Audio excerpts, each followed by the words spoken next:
बाग आज़ाद कश्मीर में ज़मीन के तनाज़े पर एसी यासिर महमूद ने ज़ाती मुदाखलत शुरू कर दी। शहरी अब्बास शाह और साबिक एडमिनिस्ट्रेटर नसीम शाह को ज़दोकोब करने पर अवाम यासिर महमूद के खिलाफ सरापा एहतजाज है और वज़ीर आज़म आज़ाद कश्मीर से इस वाक़या का नोटिस लेने की अपील भी की है। शहरियों का कहना है कि अफसरान को ज़ाती मुदाखलत की बजाय कानूनी कार्रवाई करनी चाहिए।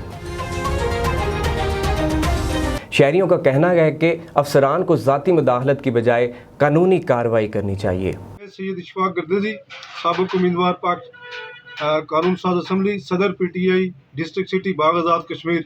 मैं MM5 का दिल की अथाह गहराइयों से शुक्रिया अदा करता हूँ कि उन्होंने बाग में होने वाला जो कल वाक़या जिसमें सैयद अब्बास शाह साहब, सैयद नसीम शाह साहब के साथ जो वाक़या किया गया, बाग इंतज़ामिया की जानब से बाग के AC बाग और उसके अलकारान ने कानून हाथ में लेते हुए उनके साथ जो गुंडागर्दी की, जो सोशल मीडिया के ऊपर आपने वीडियो देखी, मैंने भी देखी और मैं इसकी भरपूर मजम्मत करता हूँ। हमने इस सिलसिले में बाग में ऑल पार्टीज़ की एक कमेटी बनाई है जिसमें हमने आज हैदरी चौक बाग में अलनूर से लेकर हैदरी चौक बाग तक हमने एहतजाजी मुजाहरा किया है।